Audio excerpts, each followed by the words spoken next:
رہا ہے کہ یونائیٹڈ نیشن سیکورٹی کونسل کا ریزولوشن ہے 1373. اس میں یہ خاص طور سے کہا گیا کہ کوئی اسٹیٹ کرمنلائزیشن کو فائنانس نہ کرے اور کسی بھی طریقے سے ٹیررزم کو سپورٹ نہ کرے، سیف ہیون نہ دے. تو پاکستان برسوں سے اس ریزولوشن 1373 کا وائلیشن کر رہا ہے. دوسرا، اگر آپ یونائیٹڈ نیشن کا آرٹیکل 51 پڑھیں گے، یہ ہم کسی اسٹیٹ کو دوسرے اسٹیٹ کے خلاف سیلف ڈیفنس میں ایکشن لینے کا اختیار دیتا ہے، اور اس میں ایک ورڈ ہے بیلیجرنٹ ریپرائزلز، اس کو ہم استعمال کرنا چاہیے، میں نے کہا.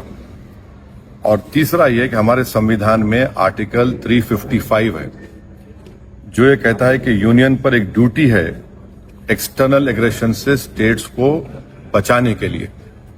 تو یہ تینوں چیزیں ہیں سرکار کے سامنے، اور وہ جو مناسب سمجھتے ہیں ان ٹیررسٹ گروپ کے خلاف، جس دیش میں ان ٹیررسٹ گروپ کو پناہ دی جا رہی ہے، مدد دی جا رہی ہے، ان کو کوئی طاقت دی جا رہی ہے، ان کے خلاف ایکشن لے سکتے. چوتھی بات یہ ہے کہ انٹرنیشنل لا اس بات کی اجازت دیتا ہے کہ ہم نیول اور ایئر بلاکیٹ کریں پاکستان کے سیلف ڈیفنس میں، اور سینکشنز لگائیں پاکستان کے اوپر، خاص طور سے آرمز سیلز میں.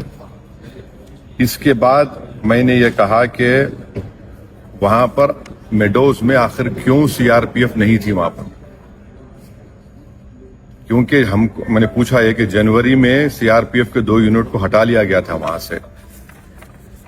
اسی سلسلے میں میں نے یہ بھی پوچھا کہ کوئک ری ایکشن ٹیم کو 1 گھنٹہ لگا اوپر پہنچنے کے لیے، جب تک یہ پورے شیاطین، یہ تمام ظالم لوگ وہاں پر مذہب پوچھ کر گولی مارتے رہے. اور 2000 میں وہاں پر ایک ننوان کیمپ ہے پہلگام میں، وہاں پر بھی 30 یاتریوں کو مارا گیا تھا، اور اس میں ایک کمیٹی بنائی گئی تھی lieutenant general J H Mukherjee کی. اس کا رپورٹ کا کیا ہوا؟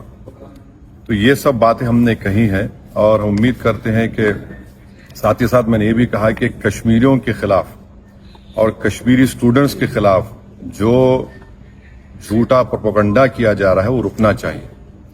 اور اگر لوگ سوشل میڈیا میں یا ٹی وی چینل کے کوئی اینکرز ہیں، یہ بھی میں نے کہا اگر وہ ہندو مسلمان نفرت میں اضافہ کریں گے تو وہ لشکر طیبہ مسکرائے گا ان کے اوپر، پاکستان مسکرائے گا ان کے اوپر.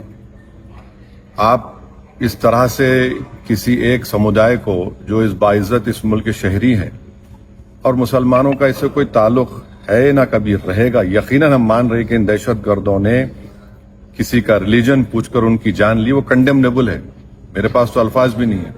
مگر اگر آپ اس کے جواب میں اگر یہ کریں گے تو پھر ہم ان لوگوں کو طاقت بخش رہیں گے جو انہوں نے اس طرح کا ٹیررزم کیا.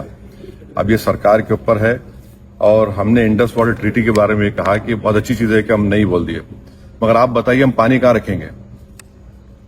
پانی تو کہیں رکھنا پڑے گا نا آپ کو.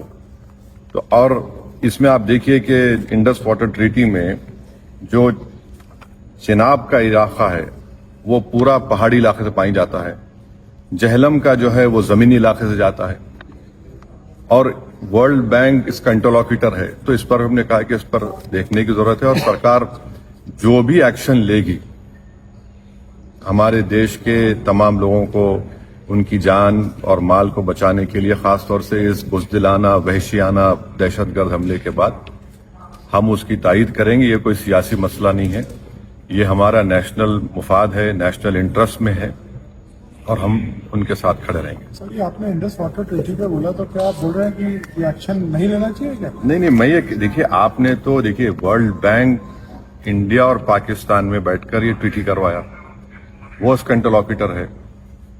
بھائی پانی کو کہاں رکھیں گے آپ؟ اچھا ہے آپ نے اچھا سٹیپ لیا، مانتے ہیں، پانی کہاں رکھیں گے آپ؟ اب بھائی ڈیم بنائیے نا. اسٹینڈنگ کمیٹی تھی، اس نے بھی اس کو کہا تھا کہ ان کو انڈس نہیں، اب وہ سمجھ جائیے. میں نے یہ کہا کہ آپ نے لیا ہے جو steps cabinet committee on security میں لیا آپ نے، ٹھیک ہے، مگر ورلڈ بینک انٹرلوکیٹر ہے اس کا، تو وہ بھی دیکھیں، انٹرنیشنل لا سے دیکھنے کی ضرورت ہے. پاکستان نے شملہ ایکارڈ بھی کینسل کر دیا. اب وہ تو سرکار سے پوچھو، ہم نے کہا یہ بات کہی. Thank you.